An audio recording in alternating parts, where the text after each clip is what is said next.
50, 45, there goes Davis. Oh my God! Davis is going to run it all the way back. Auburn's going to win the football game. Auburn's going to win the football game. He ran the missed field goal back. He ran it back 109 yards. They're not going to keep him off the field tonight. Holy cow! Oh my God! Auburn wins. Auburn has won the Iron Bowl. Auburn has won the Iron Bowl in the most unbelievable fashion you will ever see.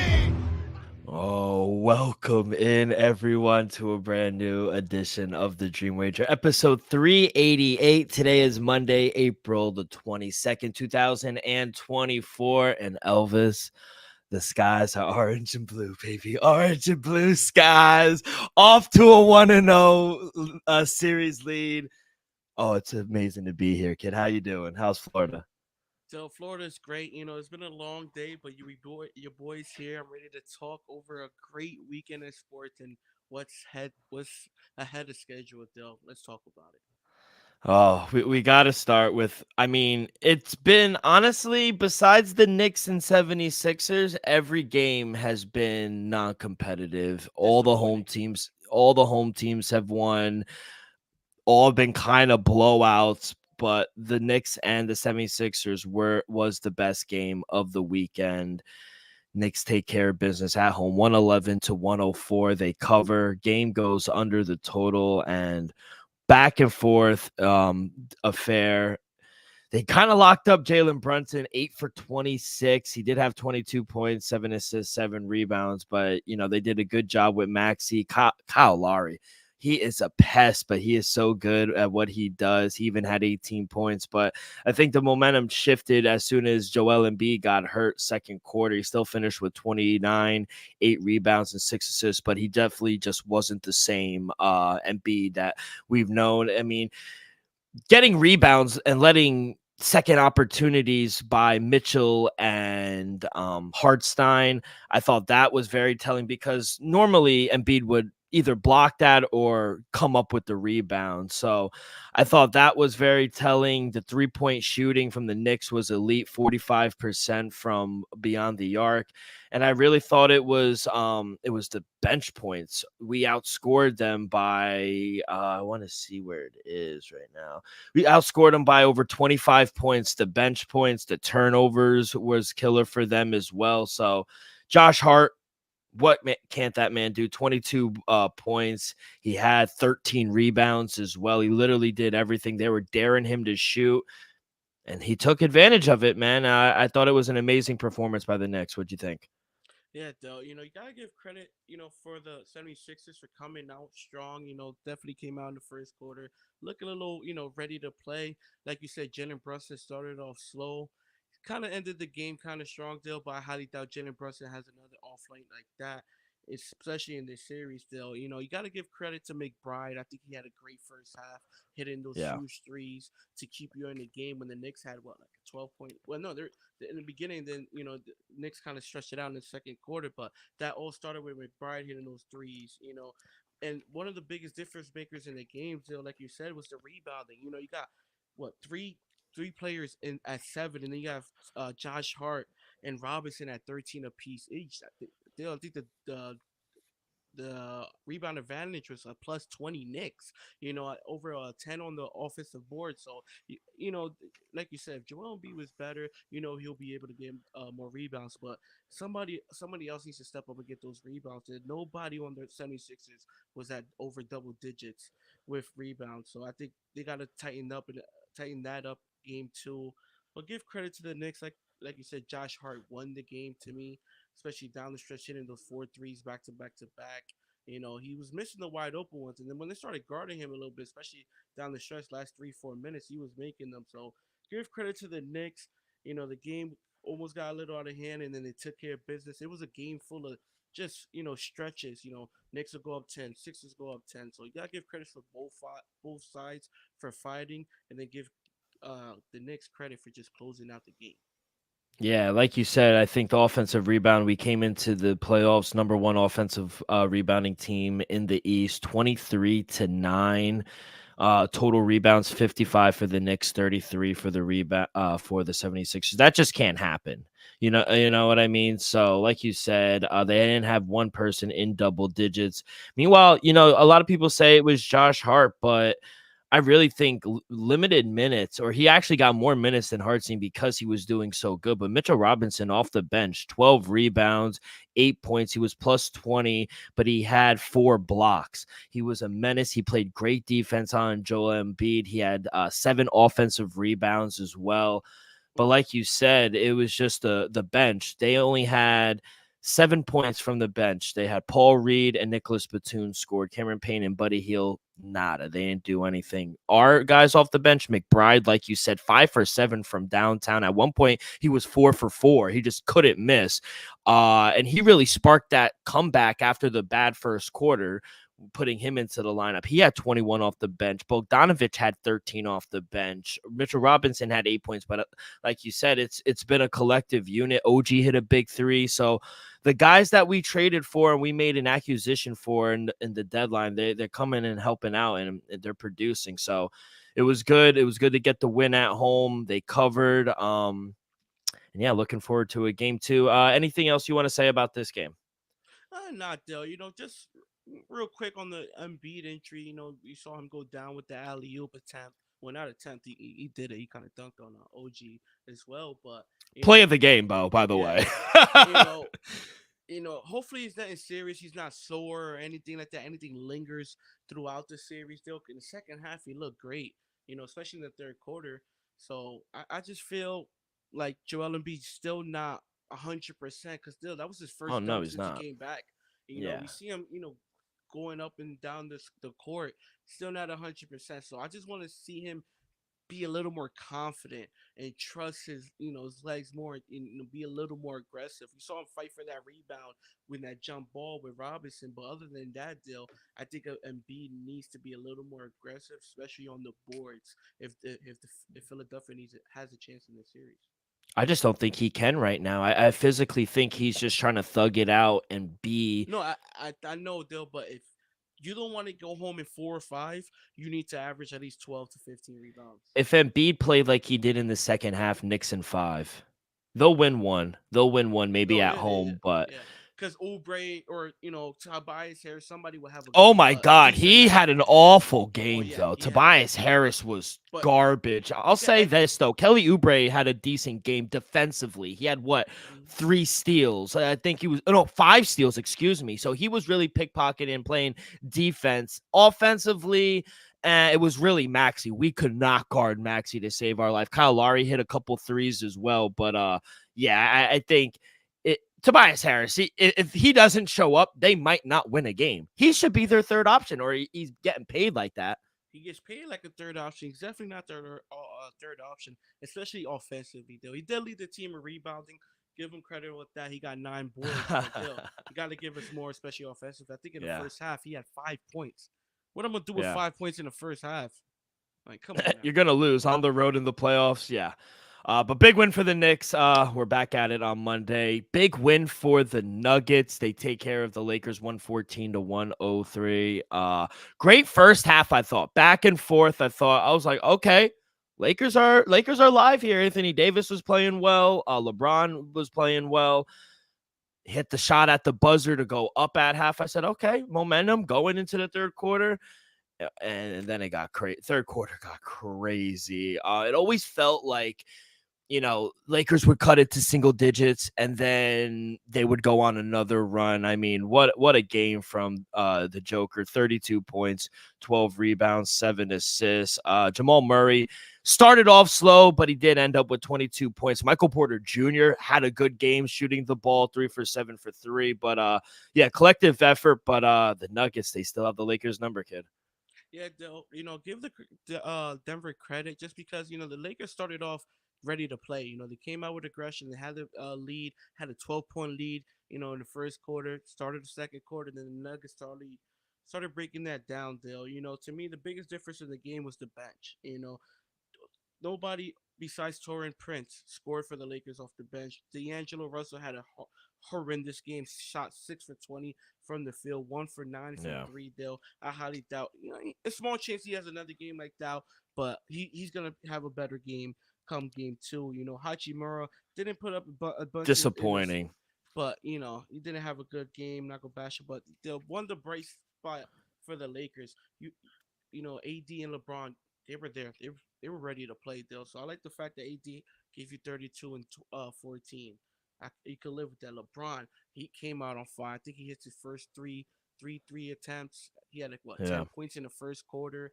Ready four or five rebounds and assists. So he came off hot.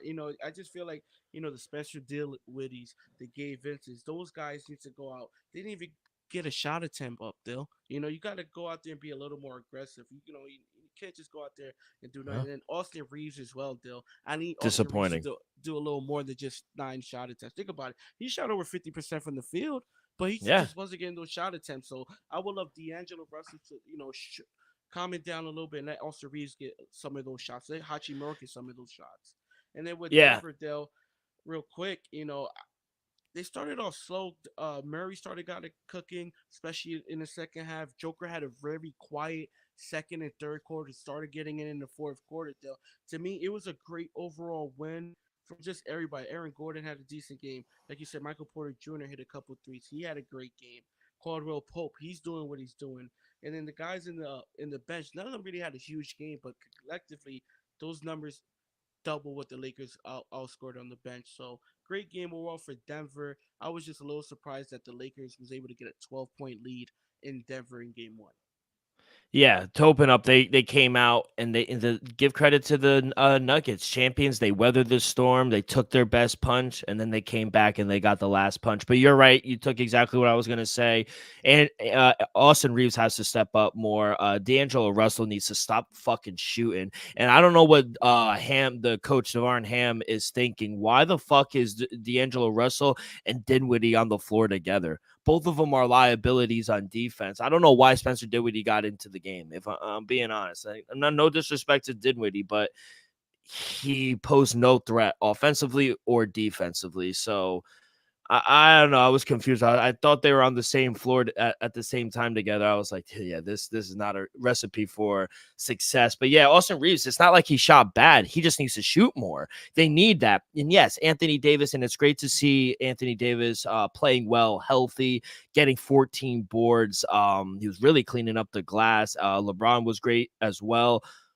But that just can't. If it's just them two and it's like this, they're going to get swept again. They need someone to go out there and have themselves, Michael Porter Jr. night or a McBride. We just talked about him in the Knicks, 22 points. They need someone like that. If Austin Reeves or D'Lo or, like you said, Hachimura could be that guy, I think they could sneak one or two. But if it's just going to be Anthony Davis and LeBron James, they're going to get swept again, kid. Yeah, though, and I don't even think they need one. They need multiple guys. They need Reeves. They need Reeves, Hachimura, and D'Lo to get you combined at least 40, 50. Couple bench probably like Torrey Prince, Gabe Vincent, Dinwiddie. I expect them to give you a few buckets off the bench. Prince as well. But Reeves, Hachimura, and D'Angelo need to give you around 50 a game, 40 to 50 a game. I'm gonna say 50.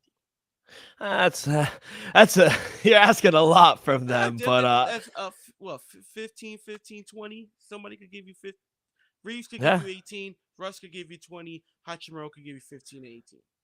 Yeah, and then they're live in the series, but they need to do that consistently. And going up against that defense, Aaron Gordon played really good defense. He was plus 20 from the field.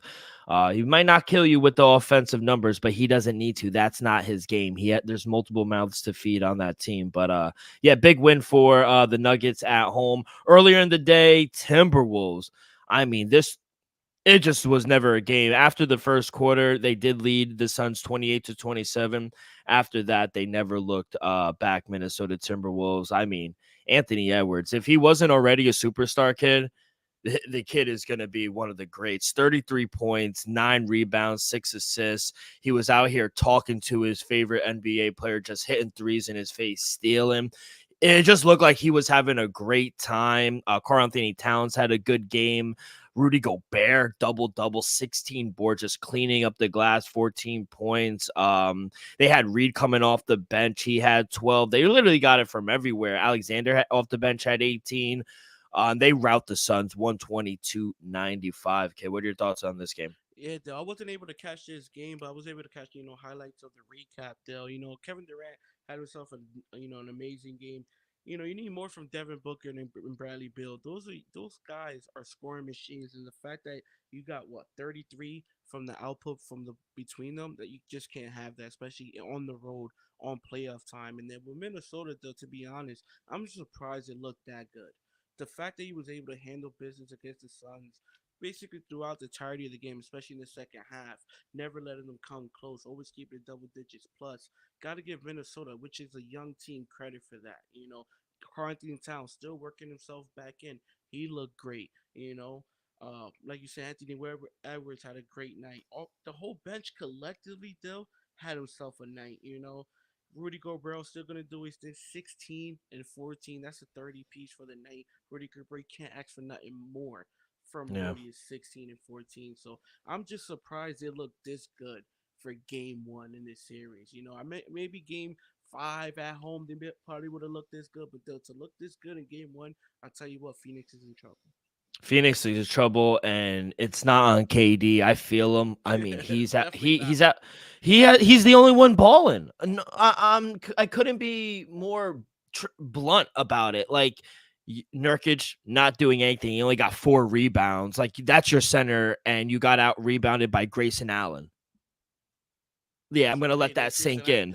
Yeah, exactly. Like I'm sitting here like at least he got the boards because he went 0 for 3 for 3-point. But Grayson Allen can't even have 4 points. That's unacceptable. You're getting paid now. You can't have 4 points.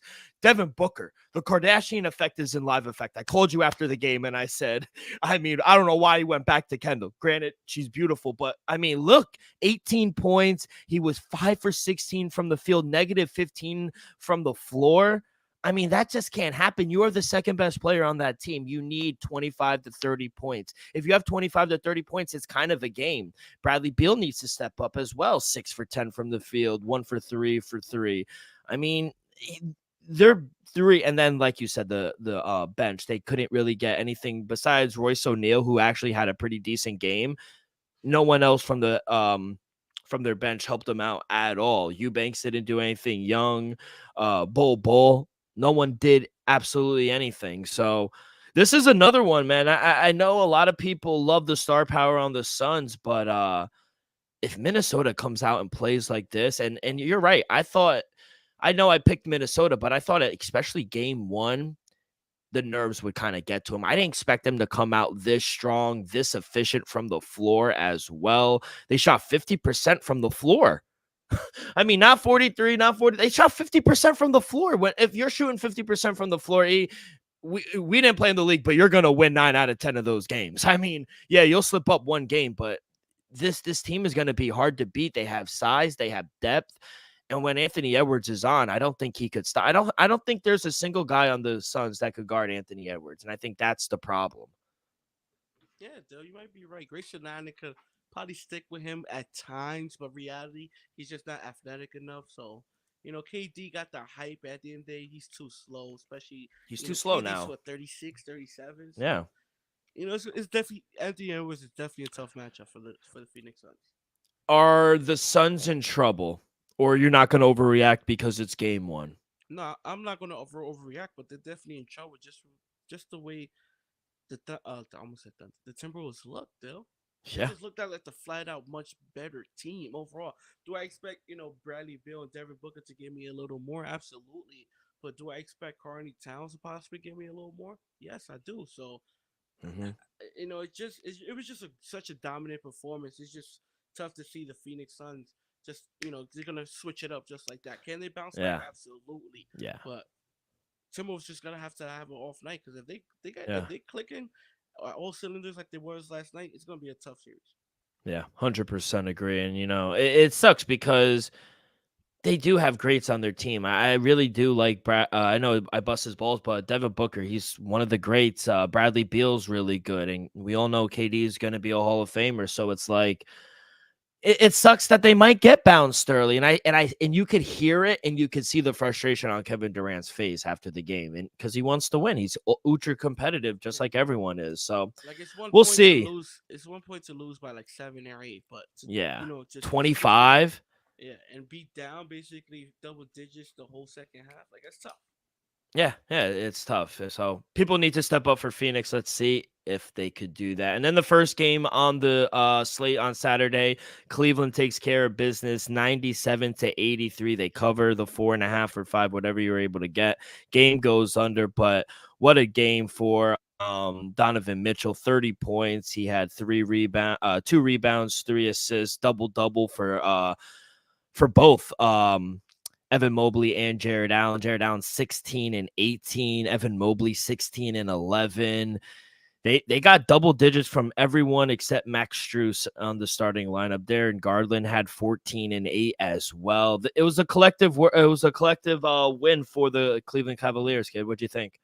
Yeah, though, it was an impressive win. I have Cleveland in this series still, but I didn't expect this type of performance for game one. Yeah, I expect Orlando, very young team, playoff jitters, game one, bright lights still. But, the fact that Gary Harris, who's a veteran, wasn't able Oh to for give you enough, 6. he wasn't able to give you enough. That's a little concerning. I expect them to bounce back and have a better series as well. But, you got what you got from your big guys, Paolo, Wagner. Isaac had a pretty good game. Suggs had a pretty good game. Wagner off the bench had a pretty good game. But everybody else, though, they just got to step it up. So you got to give Cleveland credit. Like you said, the whole starting five went over double digits besides Strus. And I think Strus, he'll have we saw him throughout the playoffs last year with Miami deal. He'll have a couple off Yeah. nights and then he'll hit you with a 25 piece. So Yeah. you need to worry about him. And then you still got Yang, Chris Levert off the bench. So, Cleveland, they got the talent to make some noise. I know we don't consider them as contenders still, but they handle their business as they should. Yeah, we might not think of them as contenders, but I do think they're the best team in this series, and it showed experience, veteranship, and I just think overall they have the more talented roster, especially the starting five. Franz Wagner, he's still kind of hurt as well, but besides Paulo Banchero, he couldn't really get anything. Yeah, you mentioned Gary Harris was, I think, the most shocking. 0 for 6 from the field, 0 for 5, 0 for 11 total. He was negative In 20 from 33 the field. minutes, that's Yeah, insane. they couldn't get anything off the bench. Marquez Fultz, Michael Carter Jr., Wendell Carter Jr., excuse me, he couldn't do anything. Cole Anthony had 4 points. They need help. Jonathan Isaac, one of their big guys, 10 points. He really couldn't even get rebounds as well. It was a tough going for and you could tell in the beginning they were coming out short on their shots. You could tell, maybe some jitters or it got to them, but definitely not Paulo Banchero. He had a good game, but other than that, he needs help from his supporting cast. But yeah, all home teams won on Saturday. They all covered their spread as well. And then on Sunday, it just continued. The Celtics dominated. I mean, this wasn't a game either from the start. The spread was at minus 14, so that was telling you all that. Oh, it closed at 15. So yeah, I mean, it just told you everything you needed to know. They wind up winning 114-94. Jason Tatum, 23 points, 10 rebounds, 10 assists. What a triple double for Jason Tatum and the Celtics, kid. Yeah, it was just a shocking deal. Do I honestly leaned the Heat. I didn't take them official deal, but I leaned the Heat plus the points. You've been I down in was like, Florida too much. I think that's what it was, though. I was like 15 points. Even honestly, you got to see the history aspect. Even though Jimmy Butler was there, but look what Miami's done to Boston these past Yeah. few playoffs. Multiple seasons. So I was just like 15 points in Boston. Like that's a little too much, but they'll give credit to Boston. Just flat out taking care of business. Flat, it was just a great performance. Nobody had a huge game. Jason Tatum had the triple double, but everybody had a good game. And then with the Heat, though, without Jimmy Butler, it's just, I understand they was able to get the job done against the Bulls, still, but it's just gonna be a tough task against Boston's arguably the best team in the playoffs right now, and just to you bring a knife to a gunfight. Yeah. That's what it comes down to. Give credit to Miami. I think they'll probably get one in this series, but that's about it. Yeah, I think a lot of people forgot. They're like, a lot of people were thinking, and I was reading because they were tweeting it out. They were saying like, "Oh, this is too many points." You know, the whole history. They've actually played Boston really well. You know, the chemistry is a little better without Jimmy. You know, all these narratives. My thing is, did we forget that the Heat are an average team? Like, just because they beat the Bulls to get here, they're not automatically a good team now. Like, Now let's not forget, this. Miami has been in the play-in last year. They're in the play-in this year. So at the end, Yeah, you but always this say is it like it against is. Boston, kid. Like, this is like we talk about. There are levels. Like, yeah, I guess you could sneak one out against the Magic or the Cavs, but this is Boston. Like, probably the best team all regular season for 6-7 months. This is no walk in the park or no cupcake. Like, did we think like this was just going to be a close game? Like, I'm not surprised by this end result, or maybe I'm in the minority here. I don't know, I just feel like 15 was a lot of points, but clearly it wasn't enough. That's all. That's all. I mean, game 2 is 15 points. They actually put it up. Like, and I think it's too small. Like, even if they come back and make some adjustments, and obviously there's probably going to be some shooting regression for the Cavs. Like, even Drew Holiday had an all right game. He could have a good game. Yeah. All I, I'm I saying mean, is their if bench. Miami's catching 15 at home, I'm smashing. Oh yeah. Now obviously it's 15 because it's in I know. Boston, and I I'll say doubt it it. would be like plus 8.5, plus 7.5 at home. Let's play a game now. Say they lose again by like 20, 25, game 2. They go home. What do you think the line is? Do you still think it's 8, or do you think it's double digits If though? they if Boston cover this second spread 15 plus, I'm gonna say 11.5. 11. Yep, I was gonna say 11. Yeah, I still think it would be double digits. That's how good they are. But yeah, I mean, it just really wasn't a game. They got it from everything. Even Derek White had a really good game. He was 4 for 8 from three. They were just cooking on all cylinders. Really, not too much to touch. But I will say one thing. I love this Jaime Jaquez kid. We talk about all Yeah. the time getting into a good situation, getting into a good organization, playing 4 years at a really good university in UCLA, getting that experience, getting that dog, that competitor in him, and then going to a Pat Riley and Spoelsstream. Oh, I mean, it's like a match made in heaven. He fits what my like Heat culture. I know everyone talks about Heat culture, but I think he embodies it. Like, he puts his head down, he's a grinder, and he's a really good player. I mean, their best player is not playing in Jimmy Butler. So arguably, I guess on paper, Bam or Tyler Hero Tyler. would be their next best player or go-to guy. And fucking here comes the rookie putting his head down, trying to lead the parade. And I fucking love that out of him. I don't think a lot of guys would step up in their first playoff series and do what he's been doing in the play-in here in game 1. I know they got blown out, but I mean, he had a better game than Tyler Hero. Yeah, Dill, he's special. You saw it against the Bulls, especially. Dill, he was just hitting big shots. So I gotta give him credit there. He's definitely a special talent. They got him late round, and my cousin Edison, I know he be watching time to time. He caught it from the jump. He said this Yeah, kid's he gonna be did. special, and he flat out is. It's gonna be interesting what he develops to in a few years from now, Dill. Because if he's doing this in his first playoff action, just imagine, when he's a vet.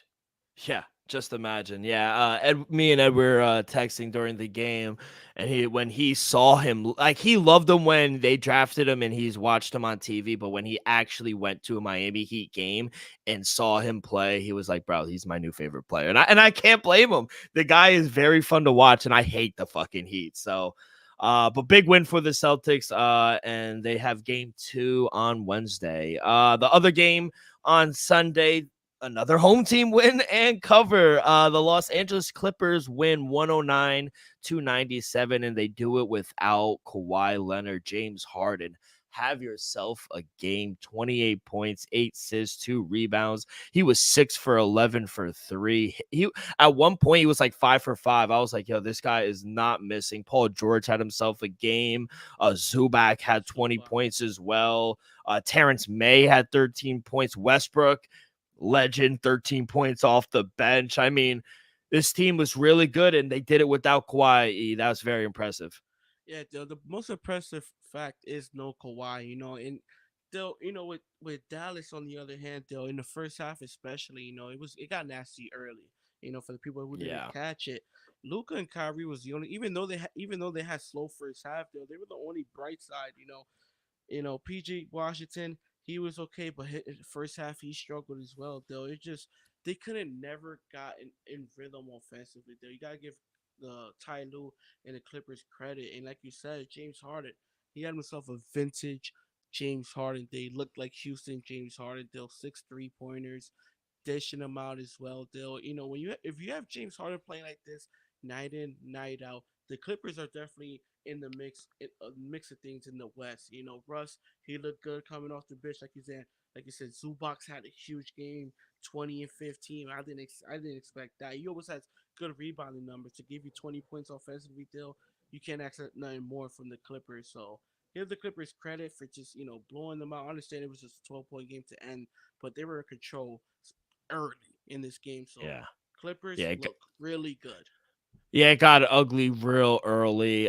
They never really stood a chance from that. I mean, they scored 8 points in the second quarter, kid. Like it got really crazy. And just like I talked about a few minutes ago with the Lakers and being a kind of a two-man show, this is the same thing in Dallas Mavericks. I picked them to win this series, and I felt really good, especially going Kawhi-less in game one. I said, okay, they go on the road, they could steal game one. We're in a good position.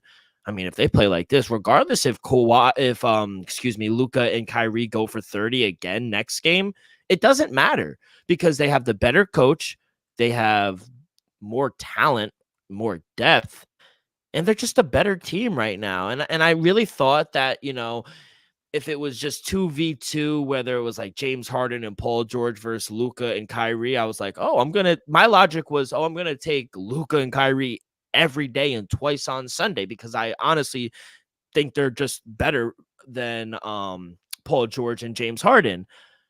But that's just not enough. I mean, they didn't get anything from their bench. Tim Hardaway Jr. didn't do anything. Lively didn't do anything. Obi didn't do anything.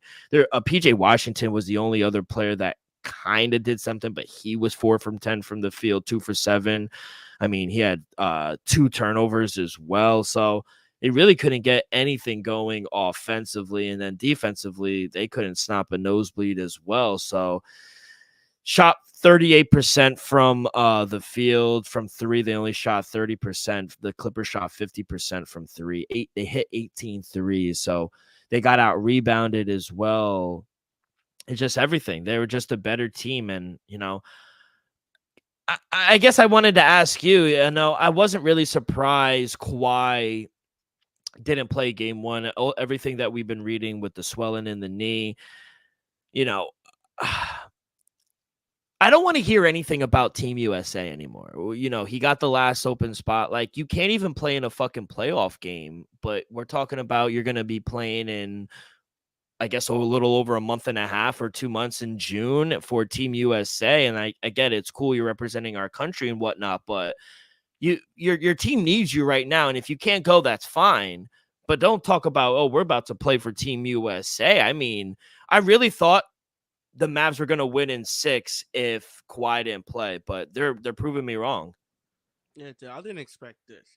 Can they win the series without Kawhi? Yes. We've seen Paul George. He got a ton of playoff experience. Russell Westbrook could still, light you up. James Harden, he could be special at times. You saw him game one last year against Boston and Philly. He saw, what he's capable of doing still. You know, but the fact that the Clippers was able to just handle business the way they handled, that was the shocking part. We know Luke and Kyrie could light them up with the best of them, still, but nobody else showed up, and even Kyrie and Luca in the first half didn't really show up At all. So be very interesting. This is one of the series that kind of took the underdog, and we'll see where it goes. But not gonna overreact just yet. Hopefully, maybe Luka goes crazy one game and we steal game 2. But yeah, big win with especially without one of their best players in Kawhi. And then another shellacking. Another home team dominates. The Milwaukee Bucks win 109-94, and you're thinking, oh, that's not really blown out. No, they were up 30 at one point. Like at halftime, Damian Lillard had 33 points, and I think they had 42 or something like that. He almost had as much as the whole Indiana Pacers team, but Damian Lillard without Giannis as well. This was like another series where they're like, okay, Giannis is out for, I don't know, maybe the first 2-3 games, depending how it goes. All right, Dame, this is why we got you. You got to step up. And that's exactly what he did. 35 points, 6 rebounds, 3 assists. Chris Middleton had a good game as well. 23 points, 10 rebounds. He had a double-double. Bobby Portis, 15 and 11. He had a double-double. Huge win for the Bucks without Giannis. Excuse me, Dale. Yeah, Dale. With the Pacers side, Pascal Siakam had a huge game. Dale. I think he went out there and flat out balled. He was only bright side for the Pacers. Miles Turner, he had a couple shots. He had a decent game. 17 and 8. That's good. Siakam had 13 boards as well. Tyrese Halliburton, though, he just didn't really show up. Even though he shot 4 for 7 from the field, but the fact that he's only gave you 9 points offensively, that's not gonna be enough. We know what he's capable of doing. He was an all-star this year. We saw him lead his team into the the tournament, in-season tournament. And then, Obi Toppin, 4 points though. He could do much better than that. McDermott, 0 as well. So I was just surprised that Indiana came out so flat, knowing that we could take advantage without Giannis being on the court, and the fact that give credit to the Bucks, Damian Lillard and the rest of them taking care of business, especially in the first quarter. Dame hitting a late first quarter buzzer beater. I think it just set the tone. So give Dame, the Bucks, Bobby Portis, Brooke, Chris Middleton even had a huge game there. I didn't expect them to give you 23, 9 for 14 from the field. He looked like Chris Middleton during the championship run against Phoenix when he was closing the games out. People forget Chris Middleton was a closer during the championship run. So it was just, I was just glad to see that Chris Middleton was still able to do what he's doing. We already know Dame is gonna do. Uh, Pat Beverly had a good game, especially defensively. My boy Michael Beasley, Connigan had a good game as well. So the Bucks was just efficient offensively. You already know what they could be defensively. Long as you don't have the Pacers running up on the court, Tyrese Halliburton hitting a bunch of threes and getting a bunch of passes off, I think they'll be fine. So give credit for the Bucks for even especially the second half of the season, looking the way they did, especially that during that stretch at home, for coming out and looking so good for game one without Giannis was impressive. So you got to give a little credit. I know you would hate to say, but a little credit to Doc Rivers though.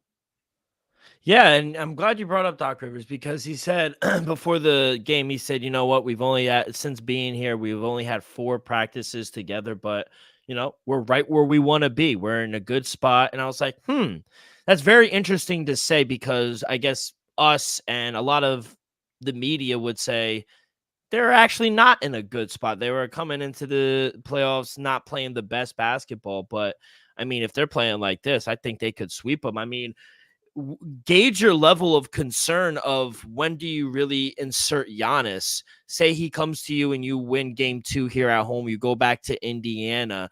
When do you put Giannis in? Or are you kind of gauging how this series goes? Or are you kind of saving him for round 2 if you make it? Giannis is not touching the series. Giannis touches the series game 6 and 7. Giannis doesn't play the first 5 games. So I think the Okay. Bucks could easily, maybe not easily. I think the Bucks, if Damian Lillard could take care of business, I think the Bucks could win the series in 5. The way it's constructed right now without Giannis still. Dame could do enough. We saw it today. Mm-hmm.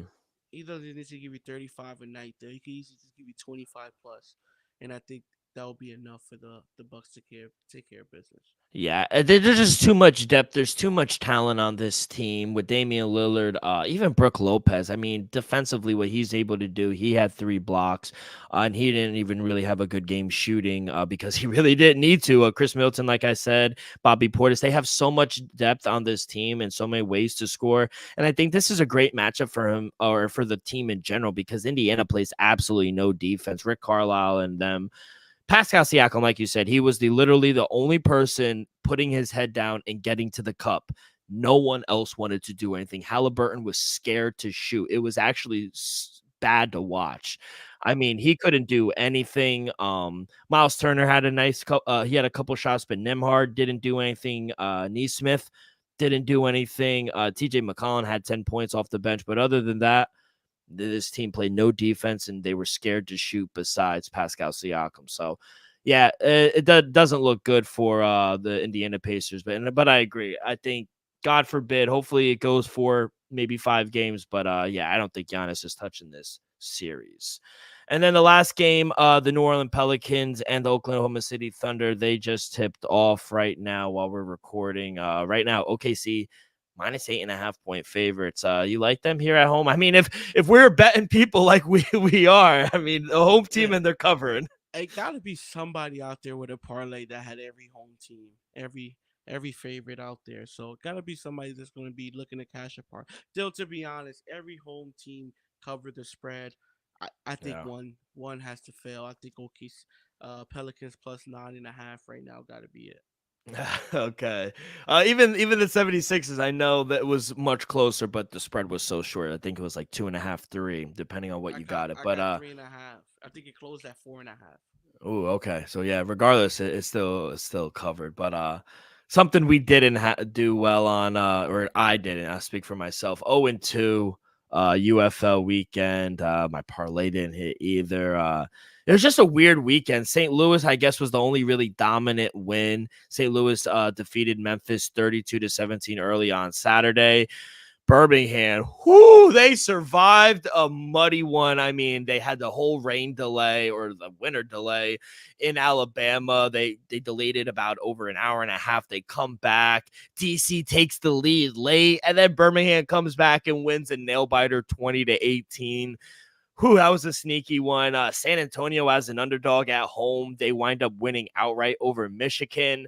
And then I was wrong. I'll be the first to admit it. Houston won at home. That was my lock of the week. And Houston just played great defense. They didn't allow Arlington to do anything. And they're I guess they're the best team in Texas right now in the UFL. They're the leaders in there. You guys got your win. How'd you do, kid? Yeah, that was the only bright side for me. The Roughnecks. I went 1-2 on the weekend. First losing week of the year. It's all right. We'll bounce right back for next week, though. So went took Houston plus the points. They won outright. I ended up taking Michigan on the money line. Shut out Brahmas. They won. And then I had the showboats plus the points still, but St. Louis with that huge home crowd, Yeah. whole crowd favorite over there. They'll got to give credit for St. Louis and bringing out that crowd. So taking care of business, winning by 2 touchdowns. Yeah, they're looking good. They're looking good. I feel like there's always that one team one every week that has a huge crowd, and you'll love to see it because they love it. Spring football got the people going. But yeah, another losing week for me.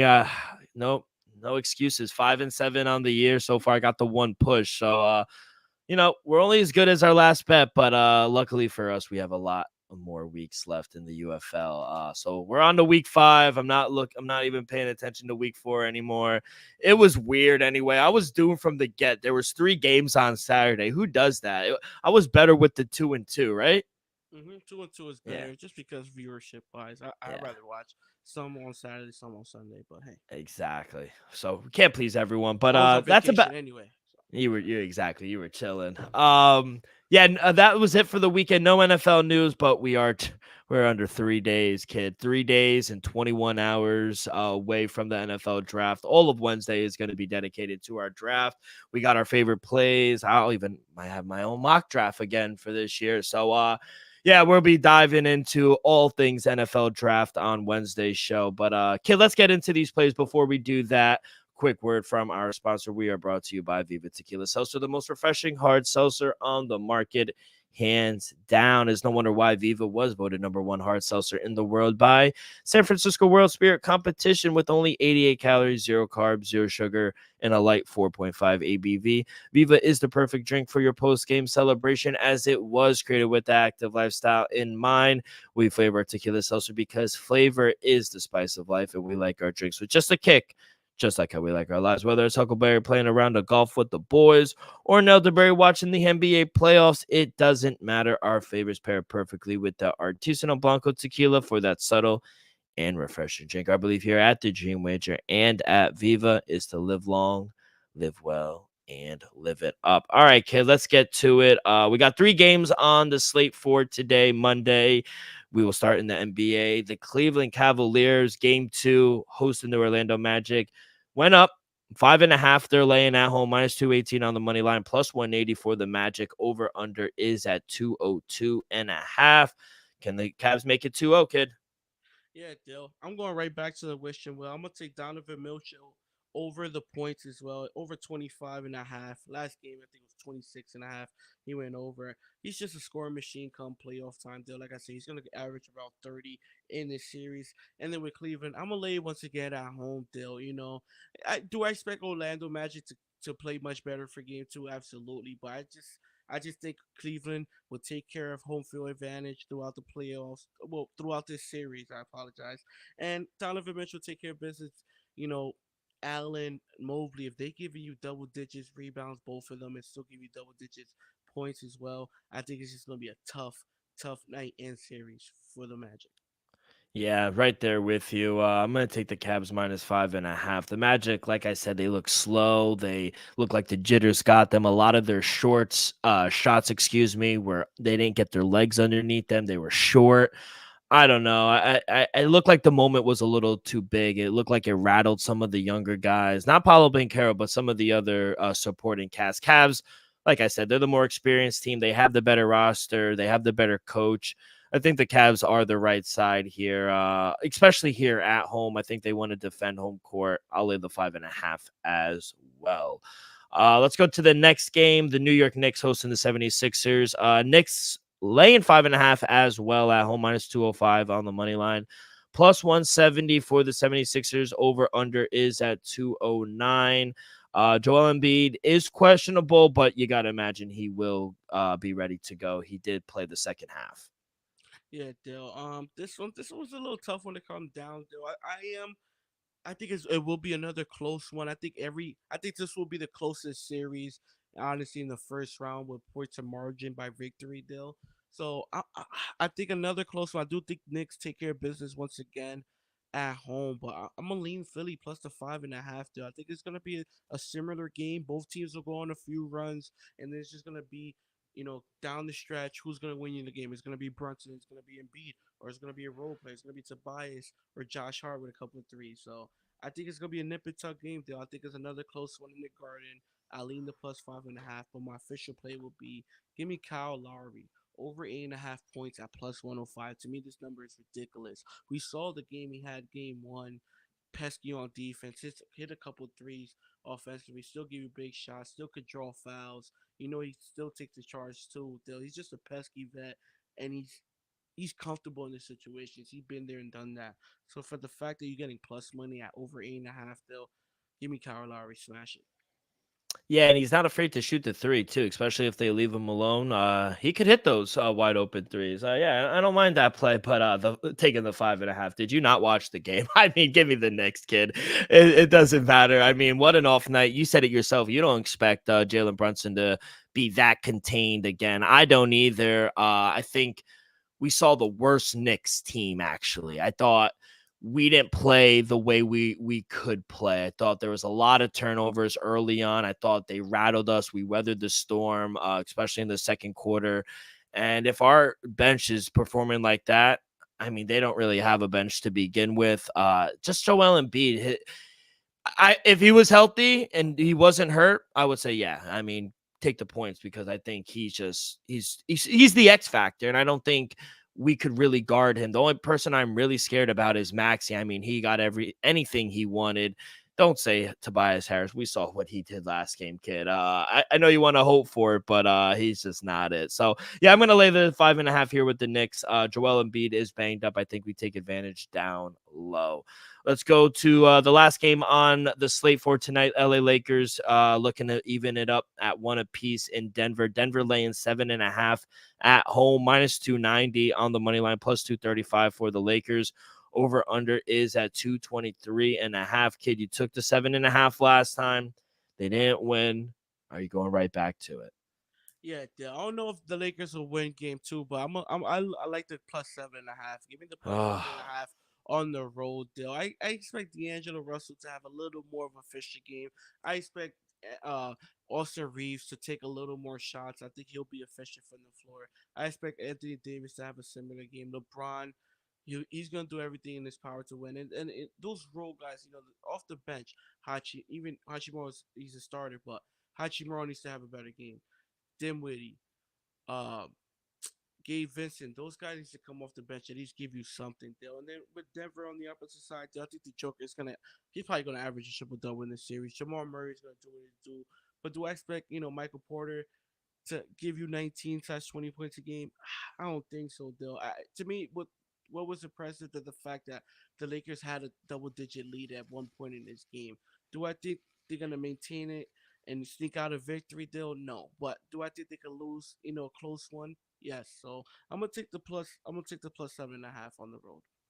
it's surprising how good Michael Porter Jr. played with all the things that's going on Yeah. with family wise as well. No, but good shout. Yeah, I can't take the Lakers here, kid. Not gonna touch a side. I got 2 player props. Give me Michael Porter Jr. over 6.5 rebounds at -135. Like you, going right back to the well here with this prop. For some reason, instead of 7.5, like we got game one, the line dipped to 6.5. Michael Porter Jr.'s cleared this number in 10 straight games versus the Lakers. 9 rebounds, 7 rebounds, 10, 7, back to back 10, 12, 8, 10, 8. 10 straight games he's cleared 6.5. -135 for over 6.5 rebounds. I don't understand. Maybe it's a trap. I'm gonna continue to hammer it. I'm even gonna sprinkle a little on Michael Porter Jr. to have a double-double at +375. The way he was able to score the ball here in game one, I think he's gonna get some more volume here in game two. I'm not saying get 19 again. Give me 10 points, 10 boards. I think he's live. The way he's been able to rebound here against the Lakers, I think a double-double is worth a little sprinkle at +375. And then I'm going back to a fun one, a fun prop that I had the other night that didn't hit within the first 5 minutes, but AD under a half a three at -112. It's a little fun bet, but AD, he has to not hit a three at -112. He's hit a three in 8 of his last 27 games since the All-Star break. So not a good percentage. He was 0 for 4 here in game one as well. So gonna take a shot here with him to be 0 for 4 again here on the 3-point line in game two. Let's go to Tuesday. 2 games up so far. Phoenix Suns taking on the Minnesota Timberwolves. Timberwolves laying 3 at home, -148 on the money line, +124 for the Suns, over under at 213. Are you surprised the numbers this low, considering the fact that they did just get blown out over the weekend? Not though, just because do you expect Minnesota to be that good again? And do you expect Devin Booker to be that off, Bradley Beal to be that off? To me it was just a game one. I think they're due for a bounce back though, and that's the way I'm going. Give me the Phoenix Suns +3 though. I think they're live dogs in this game as well. Don't get me wrong. Do I expect Anthony Edwards to have himself a game? Absolutely, though. But I just don't expect the Timberwolves to be as efficient as collectively as a group as they were game one. And I expect the big dogs. We already know what KD is going to be, but I expect Devin Booker and Bradley Beal to be much better in game two. And I expect Frank Vogel to at least come out with some defensive change, at least. So give me the Phoenix Suns +3, and I'm a little sprinkle on the money line. Yeah, I don't know, man. I stayed away from the game. I didn't even take a prop. I just want to see how the Suns play. The way this T Wolves played here in game one over the weekend, this team looks different than other Minnesota teams that we were like, oh, they're inexperienced. They're going to be booted early. And they usually are. I don't know, man. The way they're playing with Cat, Rudy Gobert, and Anthony Edwards, like they look like a team on the mission right now. So I'm going to stay away until they prove me wrong. I'm going to stay away. I have a future on the T-Wolves to come out of this series anyway, so I'm just kind of banking on that to hit. The lines did just come up for the Pacers and the Bucks. Bucks only laying 1.5 here in game two after winning by double. They were up at 30 at one point. Minus 120 on the money line, plus money, even money for the Pacers. Over under at 226. I'll let you go first because I'm about to put in a wager for the Bucks minus 1.5.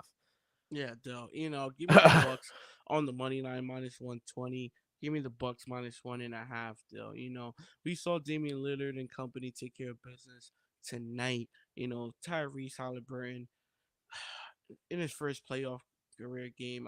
Give him a little slack though, but the Bucks look good. You give Doc credit defensively; they look better than I expected to. Dame did what Dame did, but Bobby Porter's Chris Middleton looked like I said 9 for 14 from the field. I didn't expect that from Chris Middleton, especially this soon. So yeah, I'm just surprised that the line is at 1.5. Like you said, their Bucks was up 30 at one point, 20 for majority of it. Kind of took the foot off the gas, especially fourth quarter. So it just don't make no sense to me. I understand Indiana could just turn around, drop 130 on you, but it's playoff time, though. It's a little different. So give me the Bucks once again.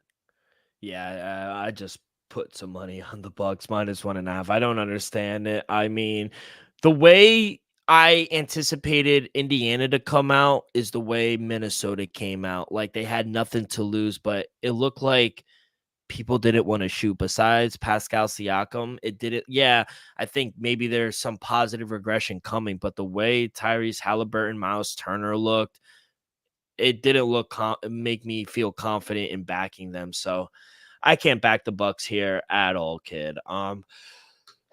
Excuse me.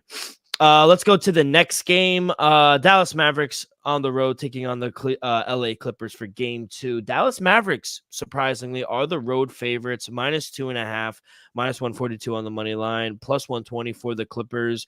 218.5 is the total. Don't know about Kawhi, but Ken, I feel like this is a must win for the Mavs, on the road before they go back home. We'll see what Kawhi's status is, but I feel like they need to tie this series up before they go home.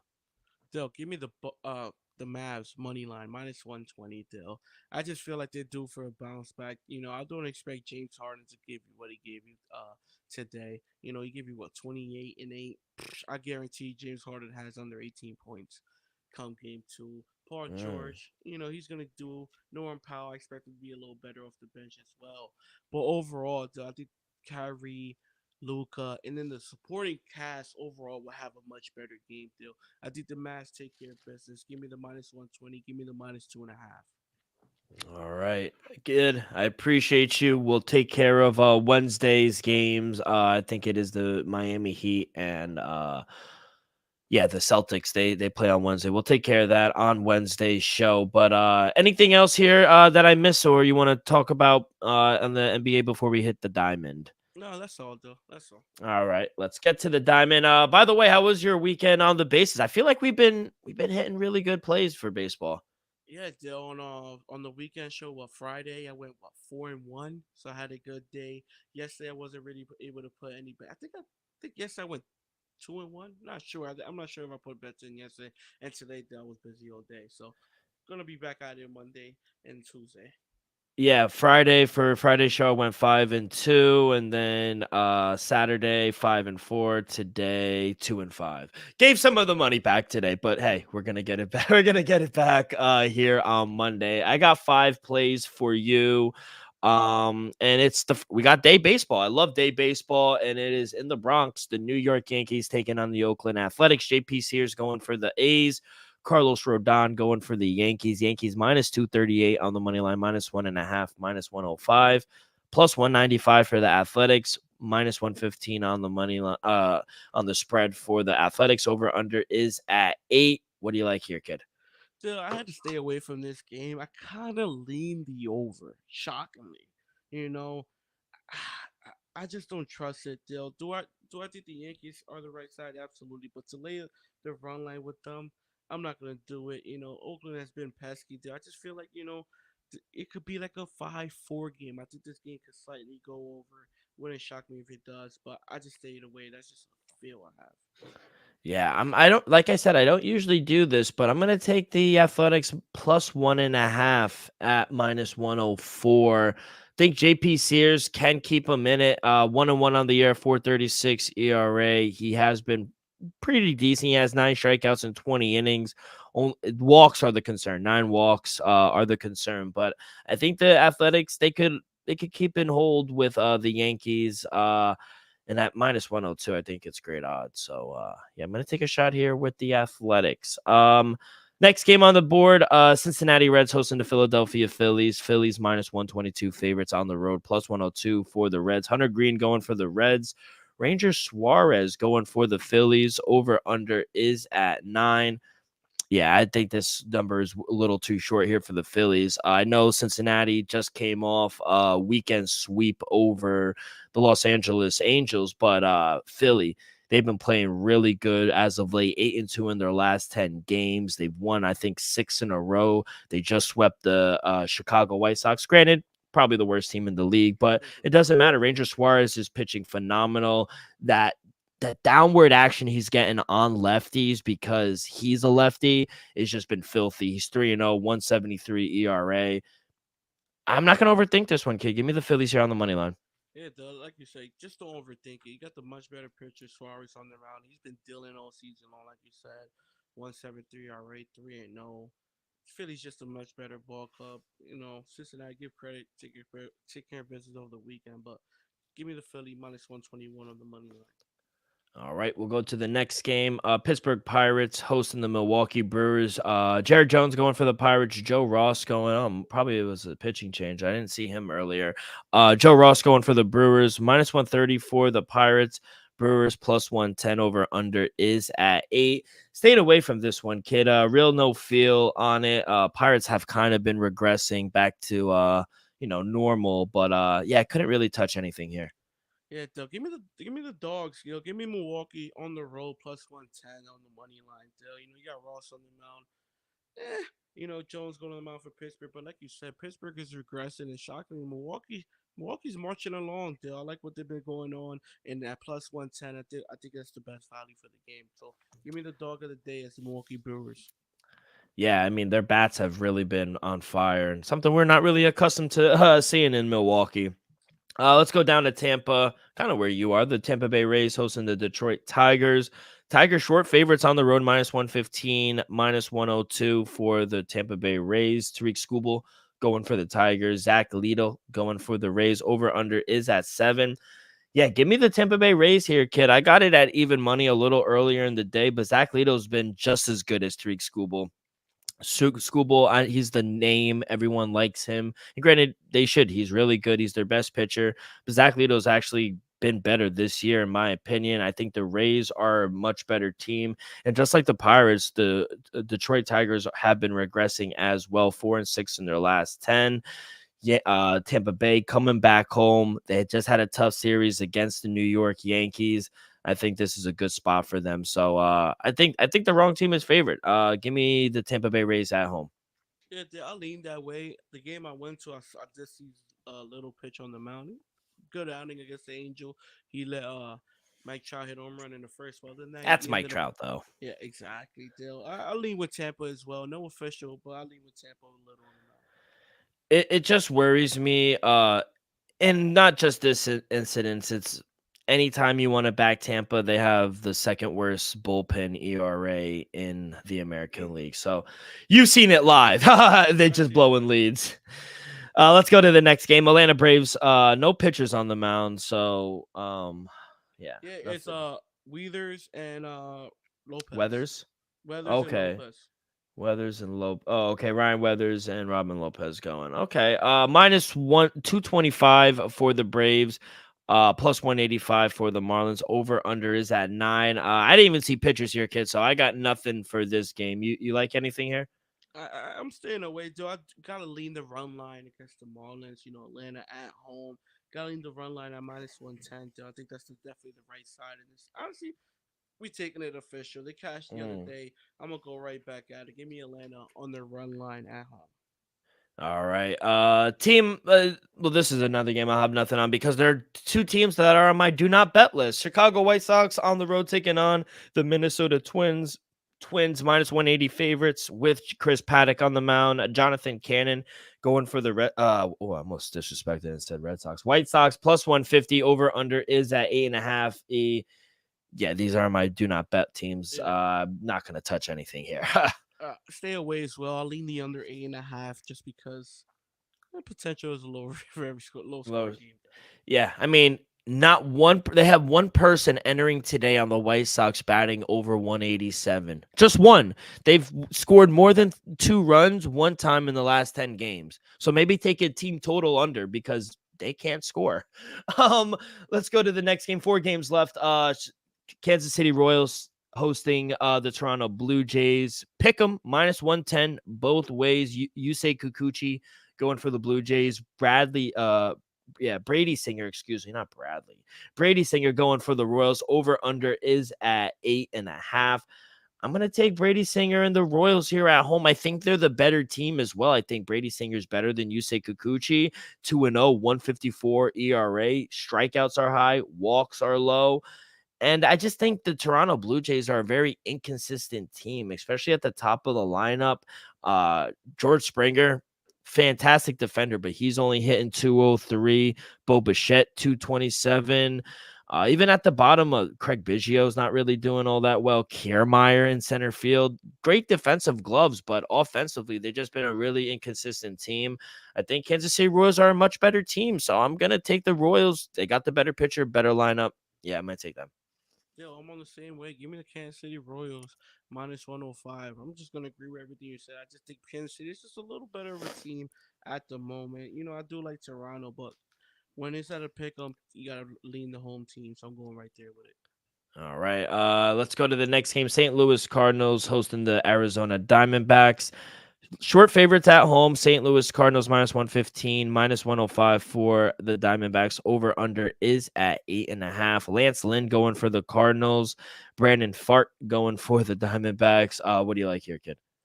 On principle, though, I gotta lean the Diamondbacks on -105 just because Lance Lynn on the mound. But to be honest, I don't trust Arizona right now. I don't like how they've been playing, especially and then you got to go on the road against St. Louis. Even though it's Lance Lynn, I'm gonna just stay away. But I do lean Arizona. All right, let's go out to Colorado. Rockies hosting the Padres. Dylan Cease going for the Padres. Austin Gomber going for the Rockies. -185 for the Padres. +154 for the Rockies. Over under is at 10.5. I took the Padres here -1.5 on the run line. This is just another team. It's the Colorado Rockies, not the Washington Nationals because they're actually playing all right. Chicago White Sox and the Miami Marlins. All three teams I just fade and take the -1.5, and it's been kind of profitable, except actually the Oakland Athletics have been good. I know a lot of people have been betting -1.5 on them, but they've been profitable. But yeah, Padres, Dylan Cease on the mound. He's been really good. Austin Gomber, not good. He stinks. That's the handicap. And I just think the Padres, they have a top 10 lineup, and in elevation, I think the ball is going to travel. So I'll take the Padres here, -1.5.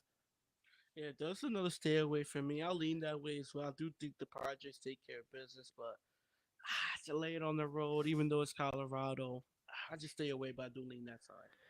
Got a pitching change. It was Grayson Rodriguez. It's now Albert Suarez going for the Orioles against Reed Detmers. The Angels are the home team. Orioles on the road. -122 for the Angels at home. +102 for the Orioles. Over under is at 8.5. I get the line movement now. Suarez making his first start, not Grayson Rodriguez anymore. I would have taken the Orioles if it was Grayson Rodriguez, but Reed Detmers has actually pitched really well. 3-0, 119 ERA.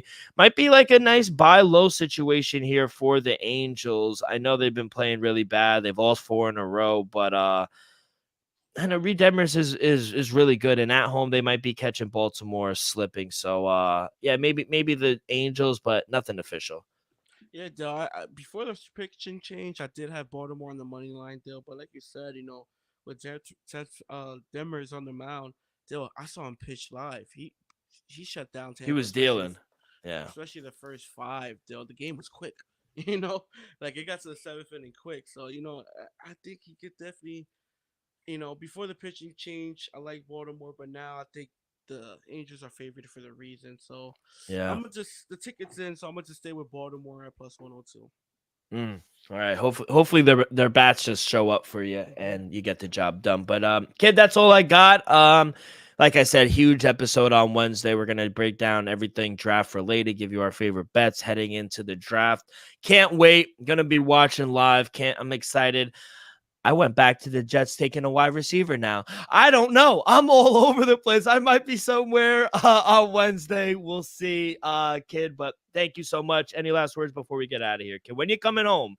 I'm flying back tomorrow. My flight's at 5. I should land in Jersey by 8. I just want to hit my bed by 10. I miss my dogs, man. I miss my dogs. Oh, the babies. What have they been doing? Florida been great.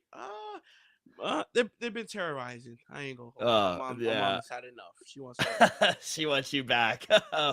All right, kid. Thank you so much. Get home safe. And that will do it for this Monday edition of the Dream Wager. On behalf of our sponsor, Viva Tequila, Elvis, myself, make sure you guys follow along our social media, X and Instagram at the Dream Wager. You guys can find all of our episodes wherever you listen to podcasts, Apple Podcasts, Spotify, Stitcher. If you haven't already, please subscribe, rate, give us leave in the comments who you like for this NBA playoffs. All that good stuff really helps the show grow tremendously. So be a friend, tell a friend. Everyone have a great few days. Good luck on your wagers. And we'll see you guys on Wednesday. Peace.